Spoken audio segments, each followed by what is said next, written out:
Welcome to Enlightened Abroad, the podcast, with Derek Stroud.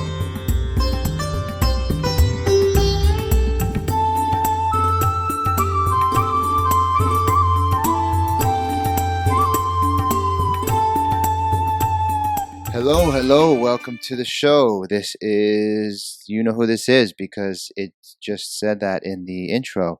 And I am super excited about this episode. This is exactly the type of stuff I wanted to call upon to manifest, whatever you want to say, with Enlightened Abroad, and it's happening. Eda Gungor is from Life in One, a spiritual oasis plant-based cafe in the center of Dubai, and she's gonna talk about things that, I mean, this woman talks in such a grounded way, but she's clearly operating in another dimension when she speaks. She talks about the astrology. She's going to talk a bit about Mercury Retrograde, which is happening at this moment. We did recorded it 2 weeks ago, so it still applies now, but on the next Mercury Retrograde, you'll get some tips. She talks about her business journey, how she went into Life in One and opened up her own business, and the struggles she went through and what she did to overcome them. And I can't say anymore. You got to listen to this. We start off with a really cool chant, a Kundalini yoga chant, and after that, we'll explain a bit about it. Please enjoy this as much as I did. I can't wait for the next one. Eda Gungor of Life in One. And now, please enjoy the show. Okay. Can you start us off with a mantra or something? Yeah, we can tune in to start. Yeah, tell me. Okay, I like to start with chanting Om Namo Gurudev Namo. Okay. 3 times. Okay. So we just warm our hands up, bring them to the prayer pose in front of our heart center. Okay. Press our thumbs into our chest. Okay. Sit straight, close your eyes, focus on your third eye. Inhale. And exhale. From the nose. Inhale. Exhale through the nose again. Now we inhale to tune in. Om Namo Gurudev Namo. Om Namo Gurudev Namo. Om Namo Gurudev Namo. Inhale. Hold. And exhale. Yes, this is a good start. Okay. We took the higher consciousness behind start. us, called upon the golden link, so they're going to support now. Thank you so much for coming on this show. Thank you. So, Eda, how do I say your last name? Gungor. Gungor. Yes. Okay. Eda Gungor from Life in One. And I am so nervous to talk to you. I don't know if you know that. Maybe you can sense that, but I've been dying to just know about how this whole thing came about, how you came about, and outside you were telling me these great stories, and I wanted to record them. So hopefully we get them, but we don't have to. Yes. We don't have to force it. Yeah, we will do our best to put all of them together. We have a lot of stories here. Yeah, I can see. And but I'm also very excited, and I want to thank you also because you gave me inspiration when I came and I said, I was like, I don't know if I should ask Eda, because sometimes you're very strong in the office downstairs. And I said, okay.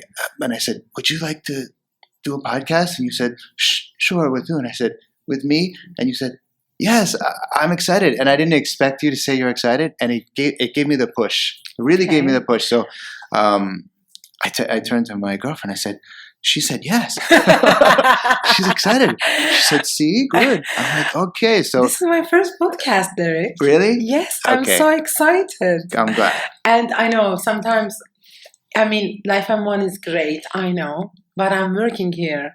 So, and we are working for every single other person to relax here.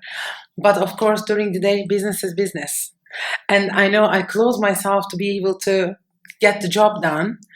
But it's good for me to hear this also. So I'll try to relax a little bit more in reception. No. That was one of my questions I was going to ask you. So how do you balance that? Because you're in service to other people to heal others, but you have to do the daily things, run the business, do the staff, pay the bills. I mean, how do you stay centered, grounded? To be honest, I also ask this to myself sometimes. Because there are times, especially, Dubai has its own dynamic. Mm-hmm. Some months we work so much, and then some months we sit.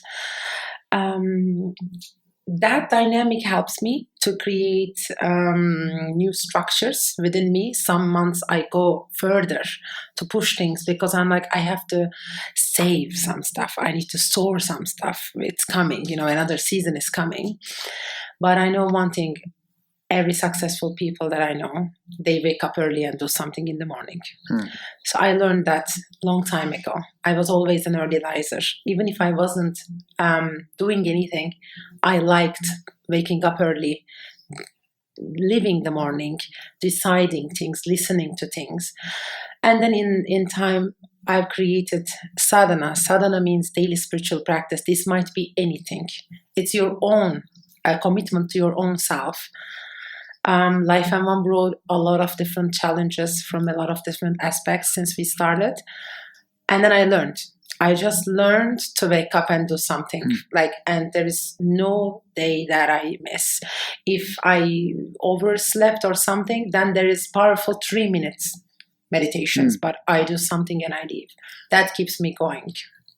I may ask you some questions that Yes. I already know because I'm thinking of maybe somebody listening who has no clue, Of course. what you mean. So sadhana is, can you spell sadhana? Sadhana.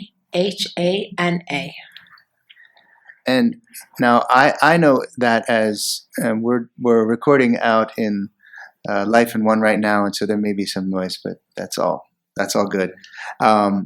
What we did to open, was that a sadhana or that's something else? That is the opening mantra of Kundalini yoga classes.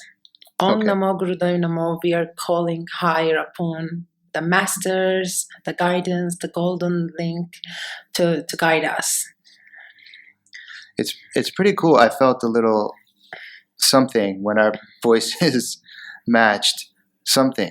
Mm-hmm. And correct me if I'm wrong, but sadhana also goes with Kundalini in a different way, or is sadhana something separate from Kundalini yogis are committed to sadhana, but sadhana itself means daily spiritual practice.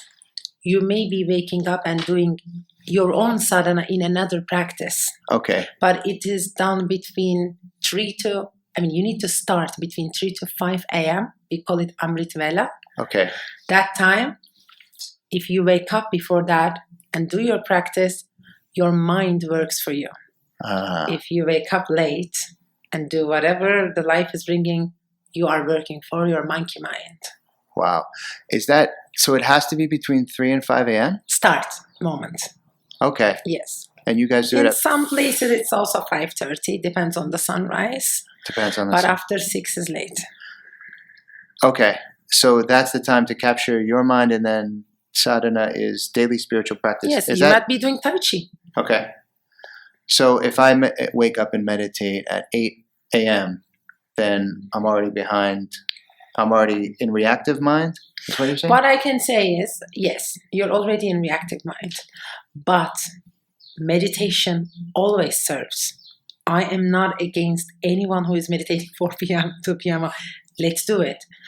But in my life cycle at the moment, in the working hours that I have, for example, it's at the moment 7 days. And it's more than 12 hours each day. for me to get over this cycle, I have to do it before my mind wakes up. It makes you more balanced, aligned with your own self. And I get so much information, end of it, in the meditation. It's like it is helping me to structure my day. This is the priority, this is important, gives me creative ideas. So I help the marketing and things, yeah. So can you walk us through your meditation practice? We wake up at 3:30 or something, or? No, ideally, I start 5. Okay. Or 5:30, depends on how long I'm going to do the Kriya. Mm-hmm. If I'm doing a full Kundalini yoga sadhana, that takes minimum 1.5 hours to 2.5 hours. So if we are doing that, yes, I have to start at 5. So that at 7:30, I still have time to have a shower and go to work. And we start early here. If I am just doing a Kriya at home myself, which is again a Kundalini yoga, but only the Kriya itself, it takes maximum 90 minutes. So then I start 5:30ish. I see. Yeah. Okay. What I really wanted to do, this show is called Enlightened Abroad. Okay. And the idea was I wanted to do something to help the planet, to help the earth. But then I realized that I wasn't an expert in that, and I wanted to do something that I really knew. So I said I'd focus on expat experiences. So you're also an expat. Yes, exactly. And I wanted to get into all the stuff you're doing here, but I wanted to go back a bit to your personal journey. And I know you're Turkish. Yes. Nasılsın? As I mentioned outside, I spent my first 6 months as an expat in Turkey, in Istanbul. Istanbul'da. And so that I thought was pretty cool. And so I noticed you went to Koç University. Koç yes. University. And then you went to France. Yes, and it's for chef school. That was for chef. Yeah. Okay. And then I noticed there was a gap of 6 years. And, only there isn't a gap. I just didn't want to mention that part as a business side. It grown me, but there wasn't anything to put to a CV, to be honest. So like the LinkedIn profile is empty. LinkedIn profile, there were a lot of things. Then one day I looked at it and I'm like 6 months, 4 months, 6 months, 4 months. I said, I learned a lot, but it is not giving any information about me. Yeah. So can you tell us, whatever you feel comfortable with, of course. What happened from chef school to Life in One? How did you... A lot of emotional drama. Okay. So what I can say is I came back from the chef school gaining more than 14 kilos. And immune system completely down, all sorts of allergies in my body, around like 26 different allergies. I wasn't able to even put my contact lenses to my eyes because my eyes had this thing that they couldn't even call what.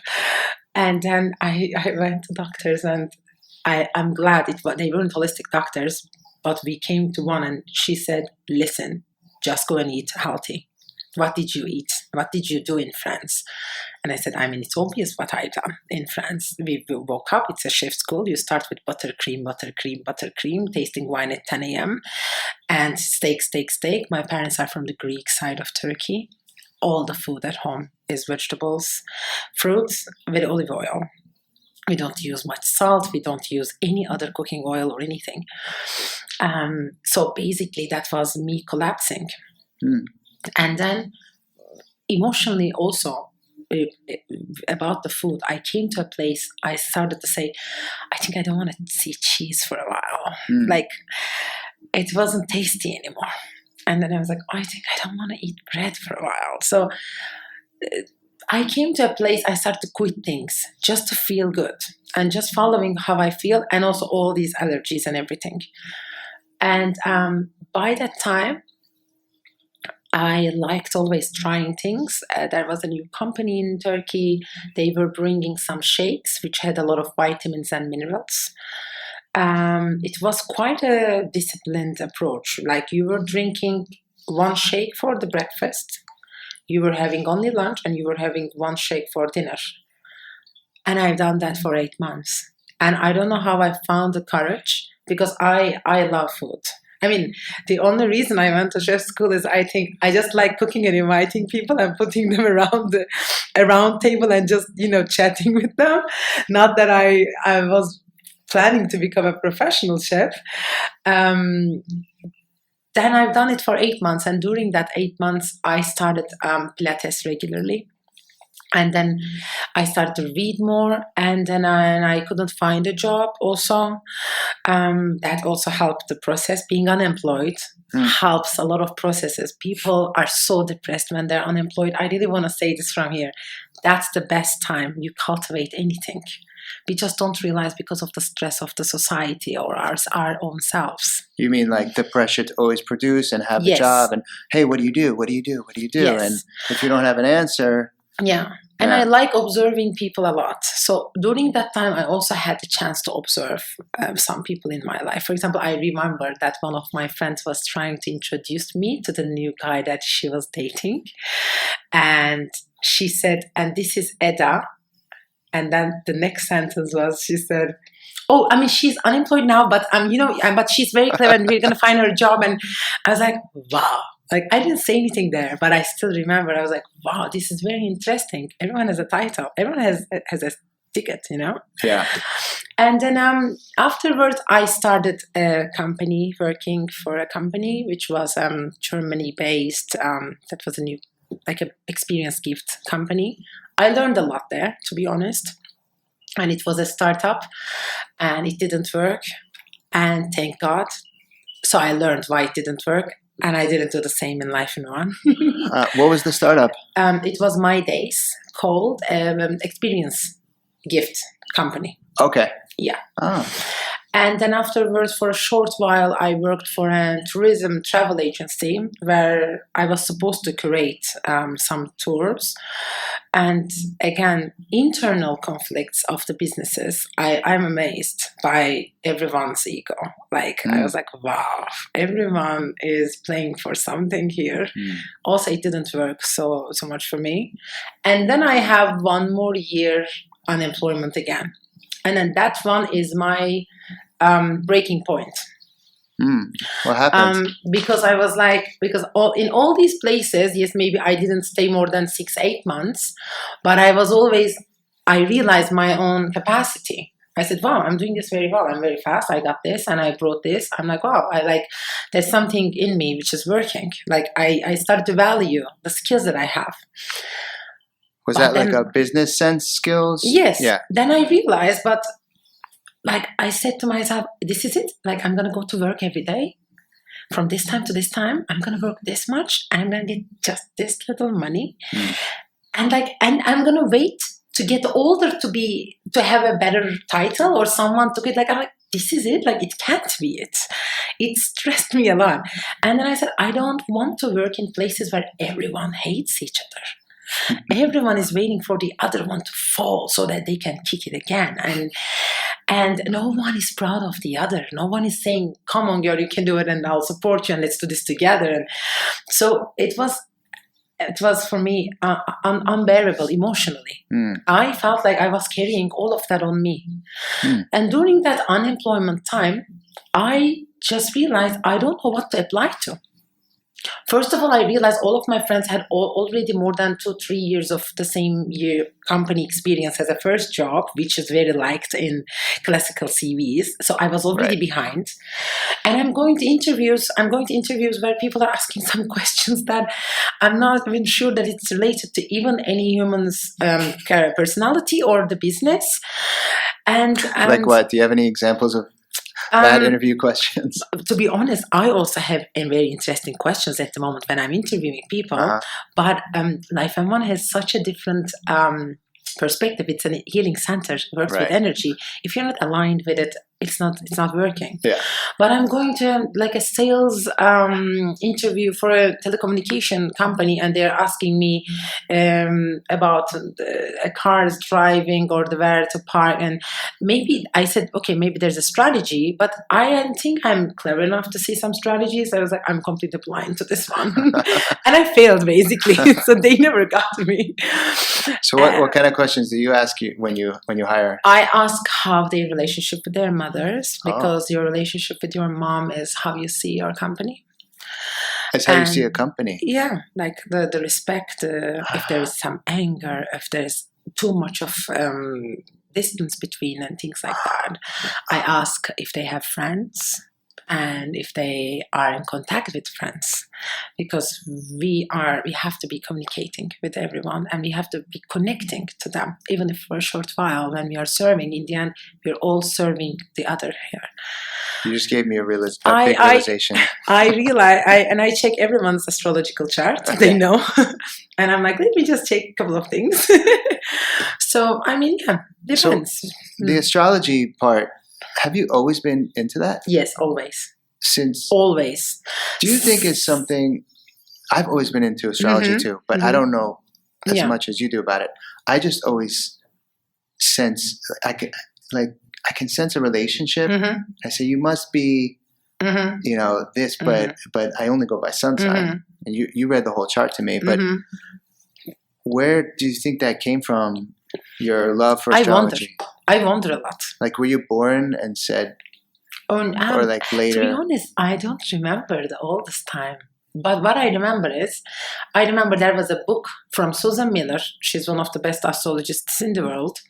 And it was talking about the sun signs and rising suns itself. Long chapters, like 8-10 pages for each title. It was so me. And it was so very well written with examples. I was like, wow, I am an Aries. I got this now. But then in years... Aren't you a Taurus? I'm an Aries. My You're rising is Leo. Oh. Yeah. Do you know the name of the book? Or no? If we write Susan Miller to Amazon, I'm sure I can find one. Okay, so what we'll do is later we'll make notes. Yes. And so people of course. They want to find the book. Of course. So, okay, go ahead. Then what happened is, but in years, I grew up. Because this is happening, I think I'm 12, 13. Okay. Something, because my mom was also reading loudly about me and my brother saying, wow, look at my kids. They're literally their signs. Then I realized that I'm too emotional for an Aries Leo. I was having too many emotions that I wasn't able to handle, and I wasn't able to say loudly. I wasn't able to share. It was happening in me like a tornado, but I was just sitting still and saying, wow. And then I said, this is not normal. Like something else is going on here. Then in that Pilates season that I was going, I met a lady there. She's still my friend, Chilar. And she just looked at me. She said, do you know your sign? I said, yeah, I'm an Aries. My rising is, I said, Virgo by that time, because I found it online. She said, you can't be a rising Virgo. I'm like, how do you know? Look at your hair. Look at your this. I think you're a rising Leo. I'm like, how do you know that? She said, I started studying astrology. I need to practice. Do you want me to read your chart? I said, yes, please. She taught me a lot. She taught me that what we know is nothing. Everything is about that whole chart. The moment that you were born, there's a picture on the sky, and it happens only every 6 million times something similar. 6 million? Yeah, every 6 million, every other 6 million charts are kind of similar. So we are unique. Wow. Literally. And even if you were born at the same time in the same hospital with the same person, but then there's evolutionary astrology, there's karma, there's different backgrounds, different families, different everything changed. So we are literally very unique. And I loved it when she was explaining Mercury's and Venus's and conflicts and things like that. Then I just started reading. I didn't have time and the budget to go to an astrology course. Then I just read and read whatever I found, and I listened to her a lot. I took a lot of people to her. I've listened. I sat there and listened and sat there and listened. Mm-hmm.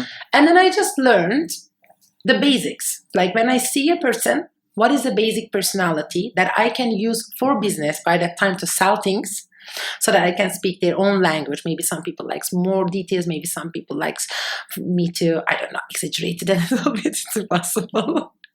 So make it fancy. I want to ask you this. So there's people out there who say astrology is not a science. It's nothing. What is science? And what would you say? No, what is science? Okay. I mean, it's not science today. Maybe it's science in 3000.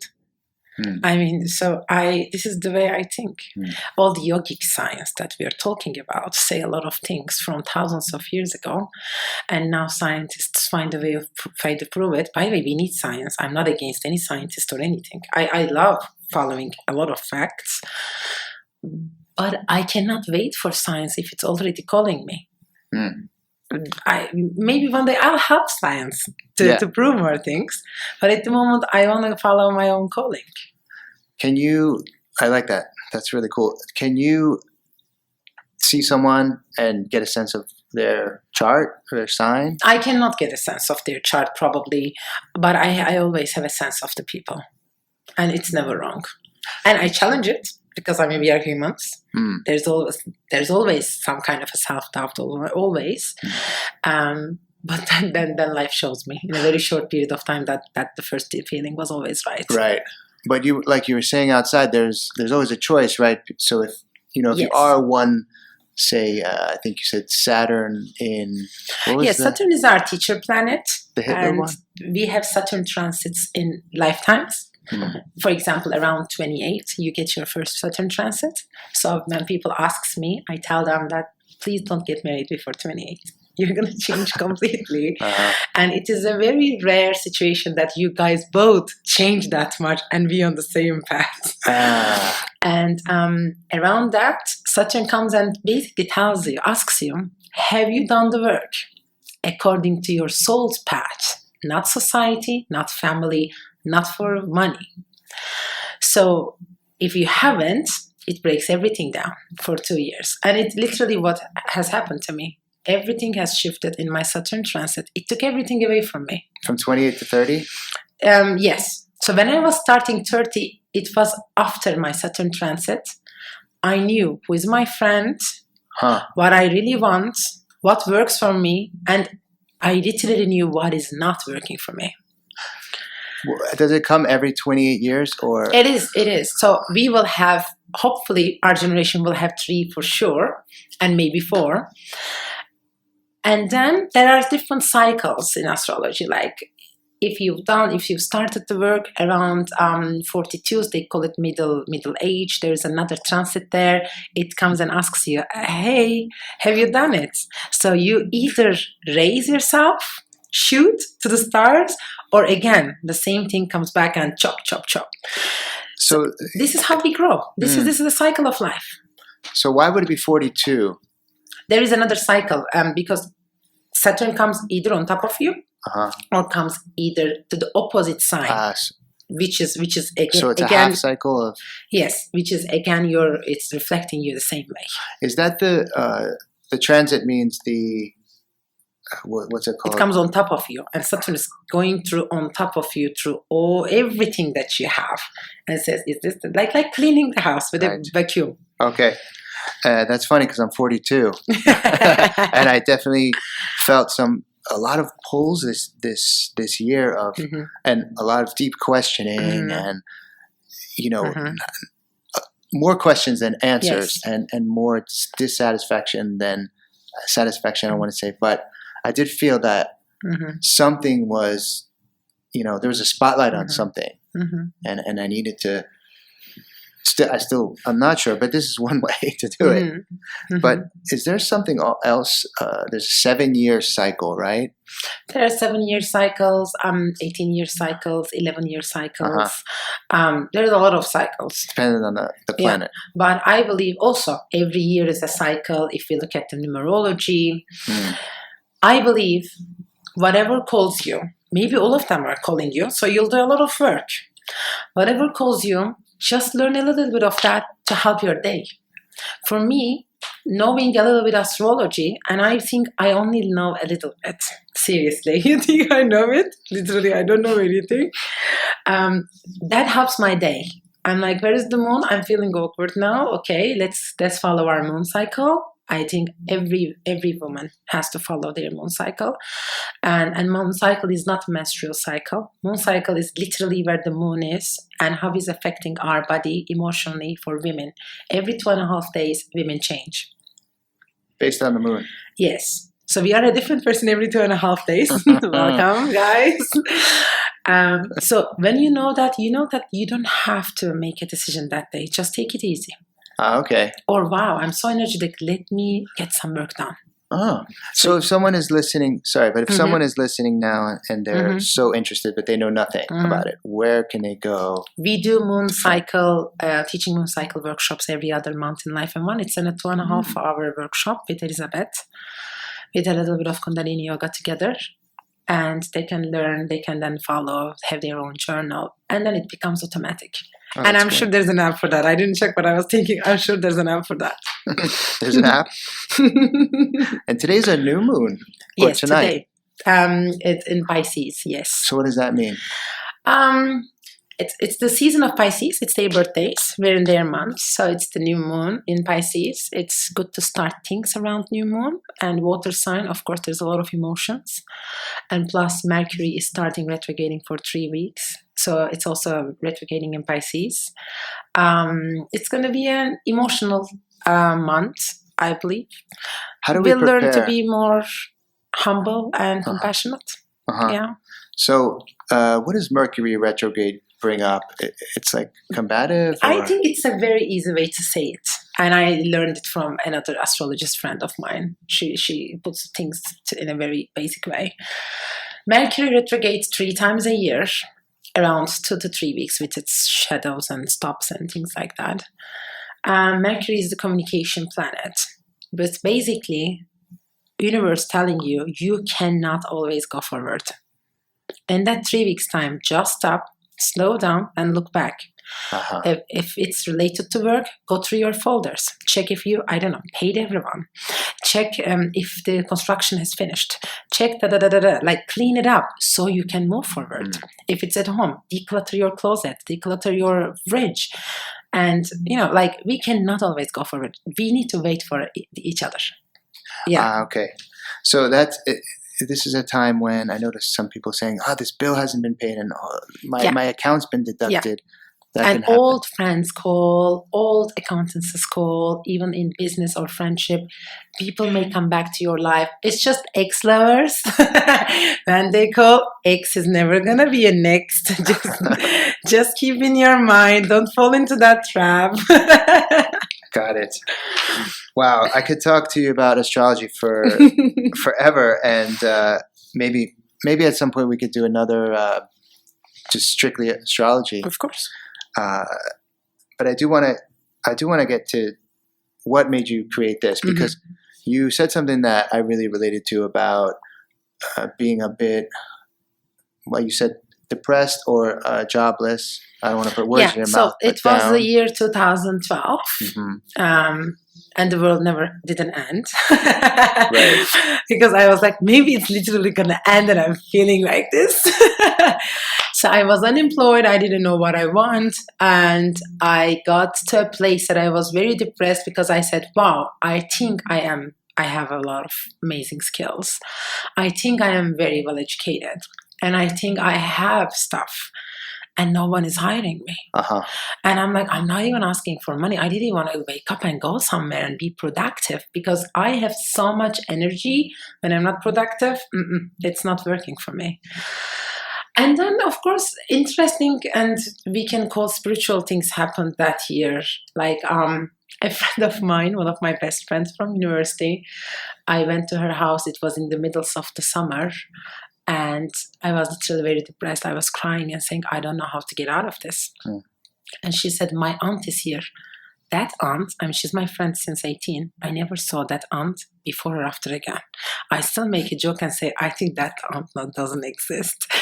This aunt came that I never know. She reads my coffee cup, and we are Turkish. We like drinking Turkish coffee, and we turn it, and when it gets cold, if there's someone in the room, we give a little bit of fortune telling to each other, right? Just for a little bit of information.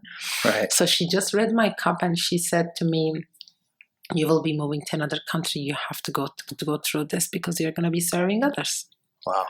And I was like, what? Like, no, I'm just asking for a job or something. And then someone, and the same lady told me that there is a church. By the way, I'm Muslim on the paper, but I believe in everything. Whatever serves me, I take it to my life. she said, there is a church, if you go there 3 Saturdays, and if you make the same wish, it's going to come true. You know, you do everything when you're desperate. And I said, okay, I'm going this Saturday to this church. And I go to this church, and there's this amazing ceremony. By the way, I still go when I go to Istanbul, because they do this ceremony. It's amazing. And I'm sitting there shaking all my body, saying, wow, how did I find this place? And then the priest talks to everyone one by one about what they want to achieve, or their wishes or prayers. And I'm there just laughing, because I just found it very funny that I ended up in a church talking to a priest asking for a job. He told me, why are you here? And I was like, I want a job. And he just started laughing, saying, and you don't have one? I'm like, no, and I'm just laughing here. I don't know, something is going on with me. And then he just asked me some questions. They were very practical questions, because I don't know what I expected from a priest. But then Right. I learned that he studied psychology and sociology, and he was just a missionary. He just chose religion. Then he said, you come next week again, let's talk a little bit more. I said, okay. The next week I went back again. He said, what do you want? I said, look, I'm good at organizing things and sharing things. Maybe I should start a business, like on events, but my brother has one. I don't know what to do. But I'm like, but I don't have the energy in me. I don't know how to start something. The next Saturday I went back again. This time I took my mother. I said, come with me, maybe it's going to be more powerful. And my mom was like, okay. And then we went there, and he gave me this. This is a bracelet, which has all the prayers, and which was done in Greece in one of the monasteries. And he said, look, Eda, I am wearing mine since 18 years. And this will protect you forever, and you'll make it. And then I put it on me, and it's still there. He also put one to my mom. It's still there. And he empowered me so much.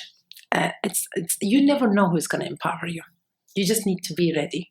He empowered me so much, saying, you will do this, you can do this. He said, look, people come here, they have prayers. They don't have any tools to get what they want. You are here with the toolbox. You will make it. Just be patient with yourself, just be patient with life.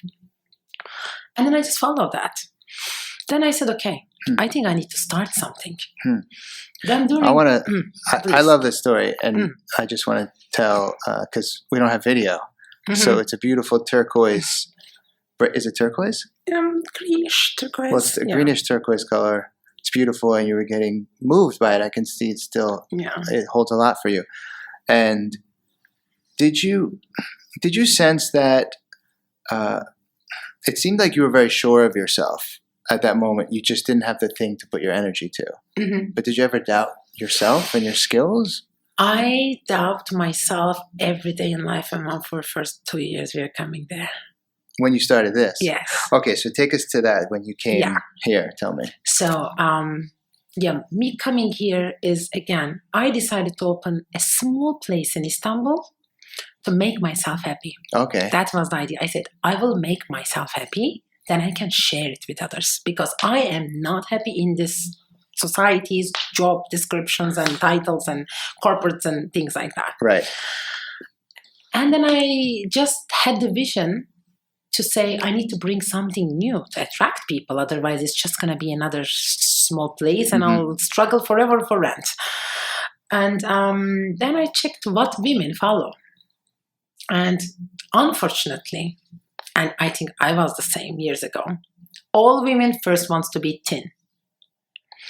And then they get thin, then they want to be toned, and then they get toned, and then they realize, no, that heartache didn't leave. So it's a process. So I said, I need to bring something which makes people thin and toned fast. So I get them inside. And I get them inside, we'll work on them. So it was going to be my trap. And I realized bar classes. In this room that you're sitting, you see, these are ballet bars that are never used in Life in One, by the way. That's another story. And I said, if I can bring bar classes to Istanbul, I'm sure people will like it, because it's fun and everything. Then I decided to get the training, because I already had a Pilates and some anatomy certifications. The training was for 3 days, but it was supposed to be either in London or either in Los Angeles. from 2 different teachers. London was easy to go and do it for 3 days. And then I emailed the lady in Los Angeles and she said, look, it's 3 days, Los Angeles far. Why don't we meet in Dubai? I'm going there for a training. Okay. I flew here 2013 October, literally 1 year before Life in One. And I stayed in my first business partner's house. We didn't know that he was going to be my business partner by that time. He said, I'm flying back to Istanbul, just stay at my place, don't worry. And I got the training. I said, okay, I'm good in this. I can do this. Then a friend of mine was already apparently here, extended my ticket, stayed with her. Another friend of mine was here, extended my ticket, stayed with her. Then one day we realized it's been 24 days I'm in Dubai and I already know people. And then my first business partner, he said, Eda, look, I believe in you. And we know each other from my university time. I was doing internship where he was working. So maybe he saw something in me. He said, if you want to do this in Dubai, I'll support you. And then I was like, I have the capacity to say yes, because I always feel like I belong to some other places. And he's like, yeah, go and think about it. Then I went back and whoever I asked supported it. Whoever, like it was unbelievable. No one said to me that it's going to be difficult. And then one day I needed to make a decision. I said, okay, I'm going for a walk. Bosphorus. It's late November, rainy, cold, Monday lunchtime. I said, I need to have a sign. Right. And I'm walking and walking. And then that one guy fishing, he turned to me and he was wearing a Dubai written sweatshirt. Right. Of course, that's my sign. That's my kind of sign. Yeah. I was like, oh my God, you're my sign. And he's like, what? I'm like, no, nothing. I mean, I wish you the best today. And then I called my friend and I said, I'm coming. We're going to do this. Wow. And from that moment till I opened the door, everything went right. It's like I met the right people. I was coming here and people were introducing me other people. By that time, with a Turkish passport, tourist visa, you were able to just stay 1 month. So I was coming and doing like 1 month of interviews and calls and going around the city and seeing all the places. And then going back 1 month in Istanbul, just studying business and this and that. And then we opened 24th October 2014, we had an opening party, which was a disaster. It's like, but I want to believe that, they say if your wedding is not good, your marriage is good. So I want to believe in that. Right. It was completely a disaster. Nothing was ready. We didn't even have a toilet. We were telling people to go to Jumeirah Beach Center to toilet. And but I had my best friends who they flew and they literally supported me. And then there was still construction going on. It didn't finish, of course. Around 9th of November, we started working with some private sessions that I collaborated with a lady. She was bringing her customers. So at this point, you're doing bar and Pilates, right? No, at this moment, we're doing no one. Because I just realized I don't have a teacher and we opened this place. I don't have a business plan. We opened the place. I don't have an extra budget to hire people and create the business.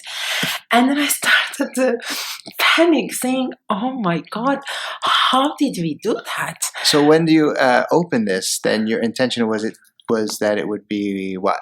No, I think I was just completely ignorant. Wow. No, this is the truth. I mean, I don't want to say stupid, but maybe stupid to a lot of other people. But I was completely ignorant. I didn't have anyone. Then I hired that one receptionist lady, and I found some teachers who wanted the freelance. But then I also learned a lot about a lot of teachers. Not everyone is becoming a yoga teacher because they are a yogi. So I'm going to ask a few questions here. So, because I know a lot now because I came here in 2018. Okay. So I saw it in 2018 and it blew me away. And I can't believe that. I mean, I guess, things take time. But when I came, it was like, wow, this oasis. How come people don't know about this? I found it. I came for vegan food and I found Bart Smythe did a session and totally shifted things for me. I was like, oh, I just came for good vegan food. This is amazing. Then there's crystals. So did you have the intention to do that?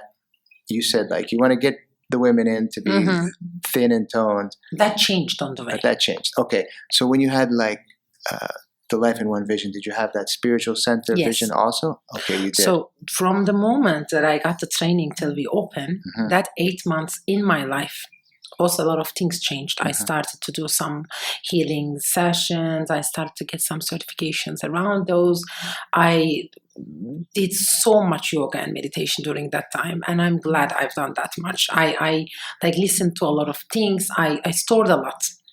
I didn't know that working basically on yourself as well. Yeah, universe was preparing me to say, you know, it's going to be so difficult for a while. You need to be ready, and you're going to be alone, by the way, because I realized one day I locked the door. By the way, I locked the front door because I didn't have a budget to rent a place to move to live outside, and it's a very gray area in Dubai to live in a commercial place. So we made a little bit of a house outside of Life in One to me, but within the garden. Now I will show you later where. And I was living inside to basically save money and learn. And it's one day at around 7, I locked the door and I realized I have no one. I realized I don't have a family. I don't have friends. I don't have any support system to just go and hug, just cry, or just complain, just say something. And then I think I started to feel all the expats. Then I said, okay, I am learning it from the hard way, but this is exactly why people go for a drink after work. This is it. Yeah, and you, at what point how long had you been in Dubai at that point? This is the first year. So around 9 months? 6 months? Yeah. And then I started to I realized I'm not going to be able to manage this business if I don't study business. And I studied international relations in university also. I don't have any business background. I never worked in a startup. I don't know anyone who gave me good info that I can use. That's why whoever comes here and says, I'm going to start a business, I tell everything. I'm going to do everything to help you because there might not be anyone. Don't worry. Then I started to... Sorry, because the expat thing is interesting because most expats come here with salary and an allowance, so that part is worked covered, out, and sometimes a car. But you came with this idea, this business without that sort of, safety net. Yeah. So no it's safety net. It's complete surrender. Complete surrender. Yeah, and also I heard a lot of things about me. People were inviting me for a drink or a coffee or a food. I wasn't able to go because people didn't understand how broke I was. I wasn't able to buy a coffee from Starbucks. and it's okay. Like, it's so funny now, but it wasn't funny when it was happening. So what I said to myself, I said, Eda, you have to make it. You are going to find a way to make it, because if you don't make it now, you will probably regret it forever. You have to see this as an opportunity. You have your own business and you have to make it. Wow. Then I started to get all the entrepreneur books of the world. And also, there was this businessman who was supporting me. He gave me one luggage of books, full of books. And they were all about entrepreneurship, starting businesses. And every day I was closing at 7, opening the books. And in the little house that I live, I was writing on the walls the things that I shouldn't forget. I was literally brainwashing myself. This is how I need to manage. This is how I need to study. Everything. Is that the stuff that's written on the walls now? No, these now to inspire people. Okay. This was pure business or things that to support myself. You're gonna do this. You're gonna do this kind of things. And do you remember and meditation every day. Napoleon Hill worked a lot on me. Thanks to him. Napoleon Hill? Yes. And what kind of books did he write? Entrepreneurial books? Yeah, I mean, he has, everyone knows Think and Grow Rich. Oh, that's him. Yes, okay. Yes. And he has a lot of amazing YouTube videos, and all his books are also on YouTube. So I was sleeping on them to brainwash myself, especially the Outwitting the Devil. That's one of what my... What is it? Outwitting the Devil. Outwitting the Devil. My Turkish accent. Is it helping? It's awesome. Outwitting the Devil is Napoleon Hill? Yes. Okay. Yeah. And, so these books gave you what? Because you had I understood how it works, the society, the mind, the good and bad, and the real support, the belief systems that we have from the society, but which are not serving us. So as much as I released, I had the space to create more. Huh. So it basically helped to raise my own vibration so that I can create more and do more and expand. Basically, I can expand. So we expand. And so yeah, I lived like this for like till mid 2016. And then in 2016, beginning of 2016, cafe picked up big time. Cafe. So how are you feeling? I'm perfect. Are you good? Yeah. Can we talk more? Yeah, I can. Okay, good. I'm on a roll. You are on a roll. So we're at a great time. Okay. And keep talking. And if I'm cutting you off, just keep talking about what you want to talk about. Oh, I think I have one other information before cafe is picking up. Tell me. I received a very interesting email in the late 2015, which was saying, this was from an old couple called Tom and Joan. I think I know the story. Tell me. They sent an email saying, "Dear Eda, our guides are telling us that we need to go to Dubai and meet you, and we are going to be coming to train some masters. Can we come to your center, please?" So that was their guides. So yeah, by the time I read the email like 3-4 times, and I'm like, guides and guides and guides. And I just realized when they say guides, they're spiritual guides. Yes. And then I said, okay, my life is finally getting interesting, because there was no color in my life. By that time, it was just learning business in a business where I'm like with a fear of, oh my God, I'm going to collapse. I'm like, okay, guides, minds, whatever, just welcome. I know you do now.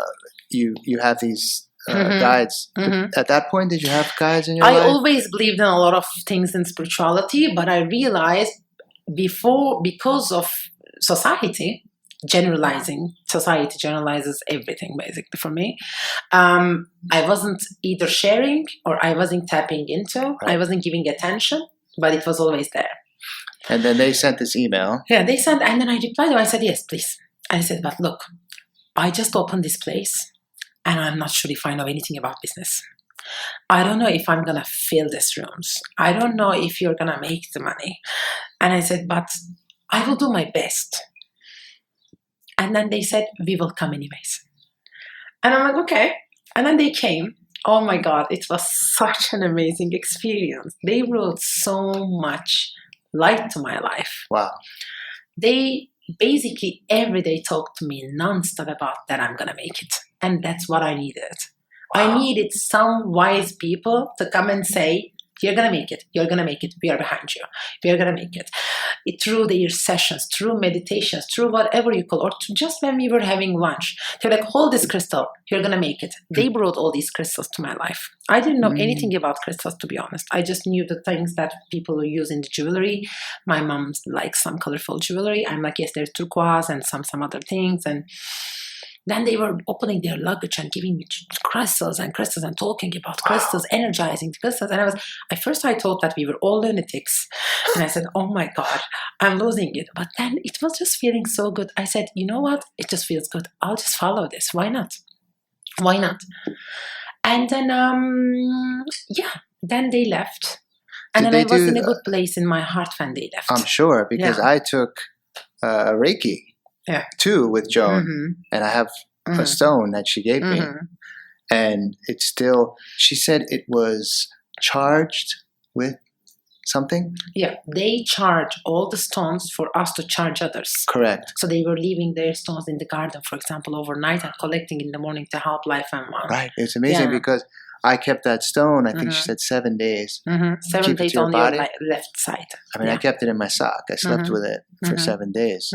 And I don't know, but I still, when I hold that stone, it vibrates. Yeah.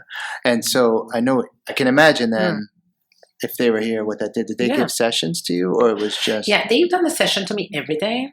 Reiki? And no, they have their own energy healing methods. Theta? Is it Theta healing? No, they were trained something called PACE, which is famous in US. Okay. And then after practicing 8 years of pace, they got their own method to their guides.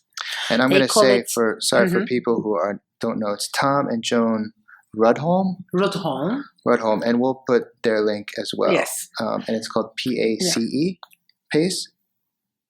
PACE, It's yes. the method, okay. And what they are doing, the elevated version of that is birthing seeds of light. And they come once a year to Dubai. They're 80 years old at the moment, I think. And Tom is not walking very well. Otherwise, they would come more, I know. So I noticed his body was hunched over. And what is that? They said he was absorbing. They lived in Vietnam and in some different places. So they absorbed some radiation over the years. Yeah. Yeah. Okay. So then they go. Yeah, and then they met, and I was in a good place. And I can imagine. And then the cafe started to pick up, and then I realized I wasn't ready to have a professional cafe, because when I was starting Life in One, I thought I was just gonna serve some juice and smoothies from a corner. Mm. Then people were spending so much time in the garden, and they were getting hungry, and then these little snacks weren't enough. Then I said, okay, we need to make the kitchen bigger. And then there is some drama story over here, as I found the wrong contractor. They told me we can have a bigger kitchen. Apparently you can't in Jumeirah. So, I also went through all that. They lied and they left. I found another place. We broke the kitchen that we made and lost the money. And all those, like classical Dubai story. I also have one. During that time, in summer, I also moved out, because during the construction, the houses of the ants apparently closed. One night when I opened my room, there were 1 million ants, like a Stephen King novel, even from ceilings to the corners. And I just screamed, I couldn't breathe. And then, that was my sign to move out. We also turned that place into a sitting area now. And then, the way I moved out is, again, because I wasn't able to manage to pay my rent. The loan that we got for the kitchen helped me. I found a flat just next to Life in One. I still live very close by. And I moved there with my cat, the cat who found me to be mine, by the way. I also had a cat during this time, not leaving me. And where are we going with this? So, good question. No, you said something about the cafe, that it started to pick up. You needed more food to expand the kitchen. Yeah, so we went through all this thing, and then. So, did it go to the vegan right away, or no? We started vegetarian a little bit. Okay. Because I wasn't sure what to do. So but you went because your French cuisine training, that's been gone for a while? Yeah, of course, because of all of that immune system problems, I never went back to French cuisine. So you've been personally vegan or vegetarian since? Since I moved to Dubai, I was still eating some fish and some eggs. But then in Kundalini teacher training, interestingly, one of the ladies asked the trainer, she said, how am I going to become vegan? I don't know. Like, it's stressing me. Then he said, we don't stress anyone. And we are not telling you that you have to become vegan. Like, that everyone has their own journey. He said, but we just don't suggest to eat anything which has a mother. This sentence took everything from me. Like, there's no fish, no eggs, nothing. I don't know. It did something in me. I started to see everything as a child of something, Then I couldn't eat again. Yeah, and that's a great way to put it. And now you have this vegan cafe, and I think there's so much for us to talk about. Yeah. We could probably do 3 hours. Why not? And so I think maybe we can do a part 2. However you like. What do you think? Yeah, why not? And because I want to talk about Kundalini and I want to talk about Life in One and everything, but there's so much there. I don't want to rush it. But tell me, if I ask you a few quick questions. Of course. We'll see how it goes. What's been the most meaningful healing modality or healing growth thing that you've tried personally for yourself? This is a very difficult thing to answer for me. Okay. Not because Life and One has it as a service in the portfolio, just because I truly believe we are in such a journey. That moment, whatever you need the most comes. So for me, each healing modality I tried, I took like consciously or given as a trial was literally what I needed, and I learned from them. Even the trials that I didn't like, then I learned something else. But I see it as a journey. So like when I have something in my mind, when I tell May-Britt can we do a short constellation around it, just to see, because we are so narrow-minded as a species. We are like these little kids of the universe. We don't understand how the energy works. So we are so stuck sometimes in our own perception, whatever you do. So then we come and we just open a small constellation. I'm like, oh, it wasn't the way that I was thinking at all, right? So, and I leave it. I'm like, okay, thank you. So, what is a constellation when you say that? It's a reading? Family constellation. It's a chart?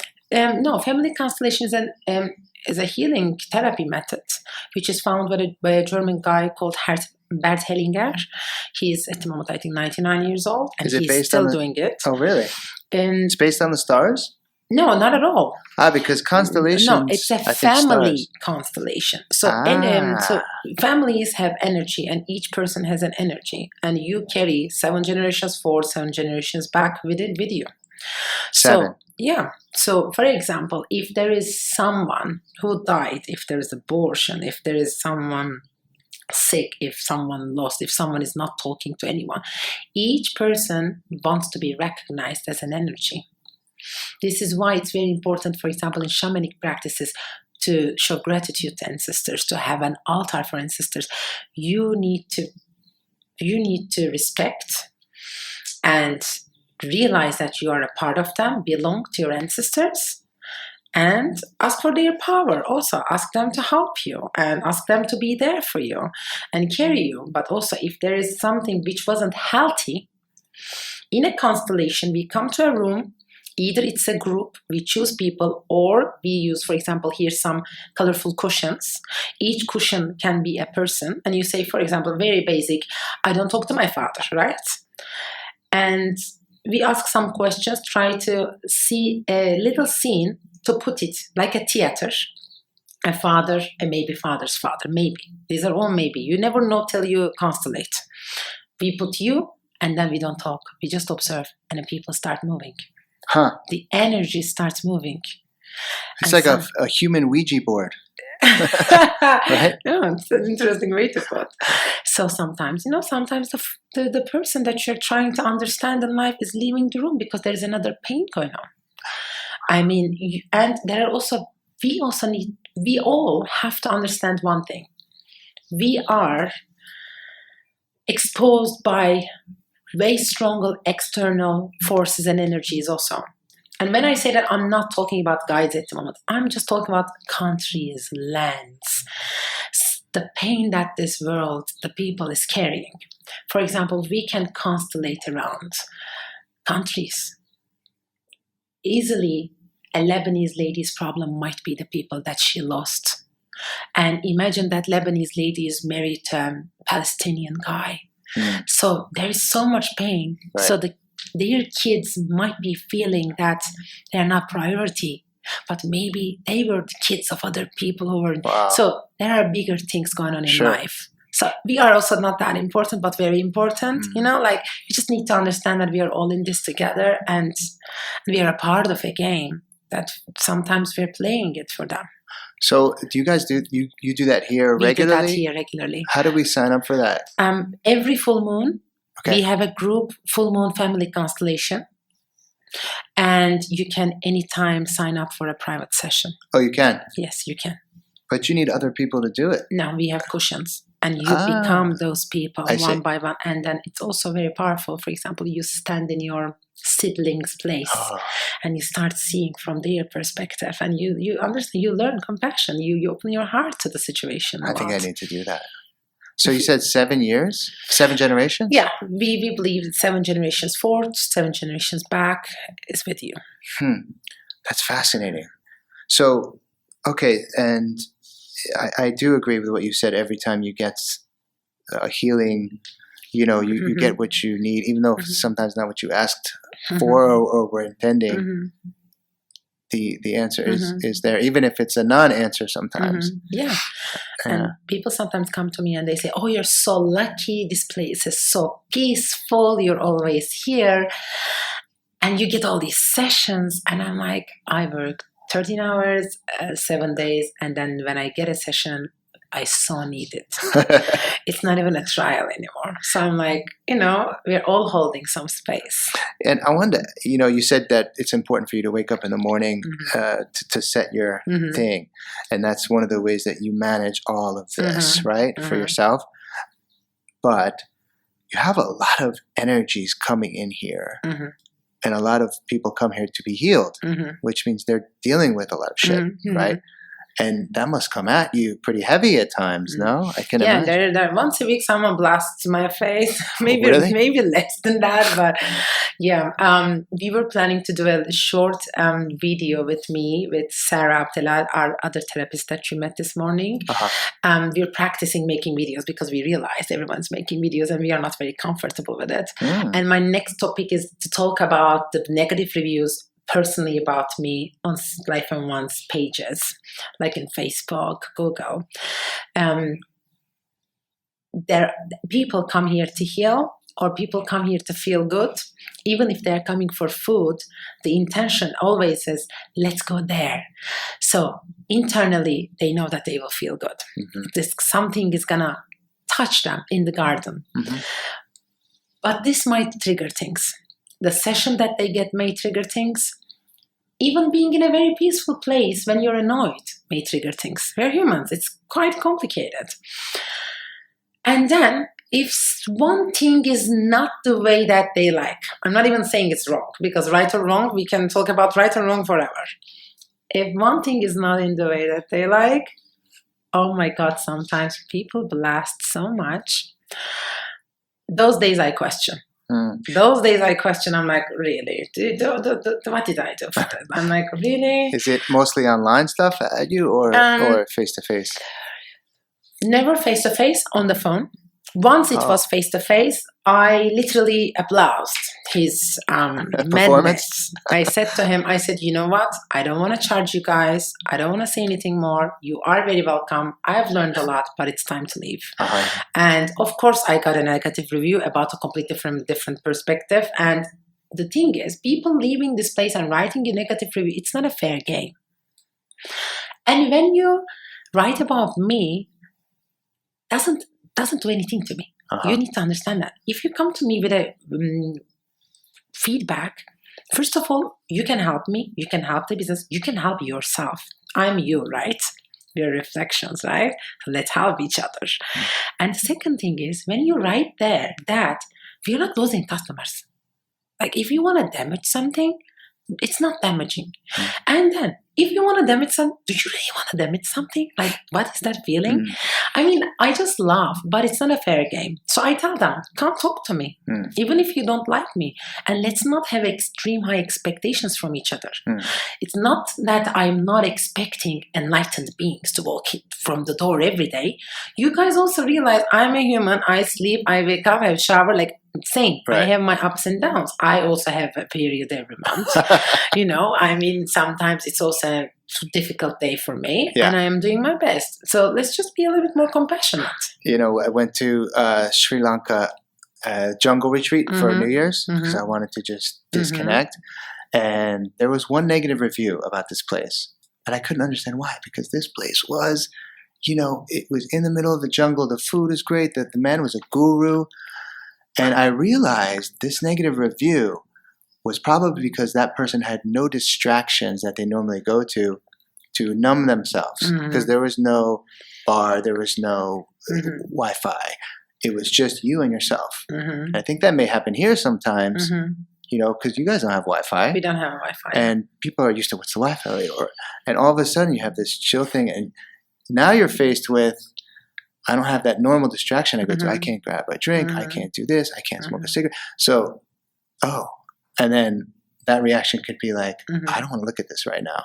And this place is the cause. But it's actually, it's just showing you, like you said, the mirror. And do you think that's part of it? And not everyone has the courage to face that. And people don't know sometimes. And I'm not saying I know, but I notice that when I don't have my normal distractions, sometimes I feel worse because I'm like, I can't check my phone, or I can't do this and that.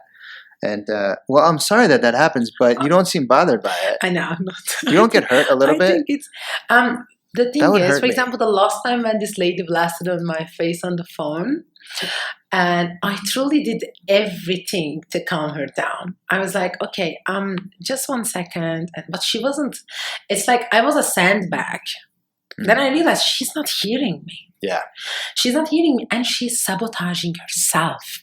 She is canceling her session because she got upset. But you need the session, and it's not for me. Right. It is for you. That one session is not going to change anything for me. Right. But it's going to change for you. And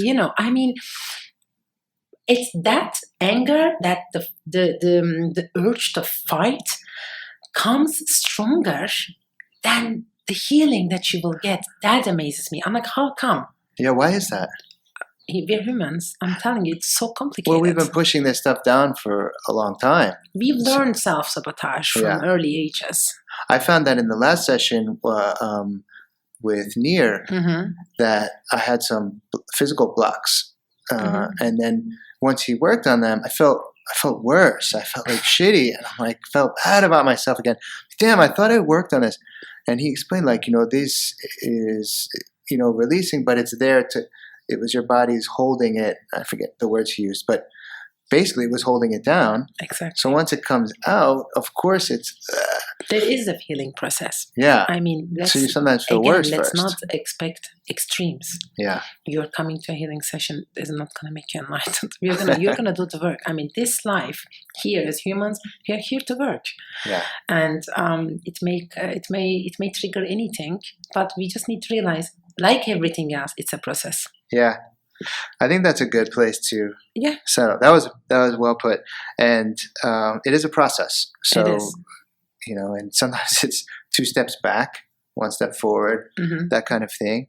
And I just want to read, to close, a couple things. Hopefully we can do this again. Hopefully. And look out for a possible Life in One podcast, because you're very natural at this. So you said, how can I improve the lives of others? How can I ease suffering? How can I create beauty? And, it's clear that those 3 questions are guiding you at this place, because, you've done that for me. And I know you've done that for a lot of people. And, you would say, and Shadi would say, and others here would say, no, you're doing the work. But, you did provide a space. So thank you. Thank you. And thank you for doing this. I know you're busy as hell. You're taking your time.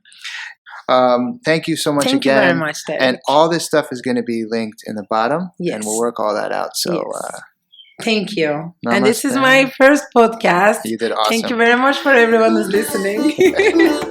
Bye-bye. Bye.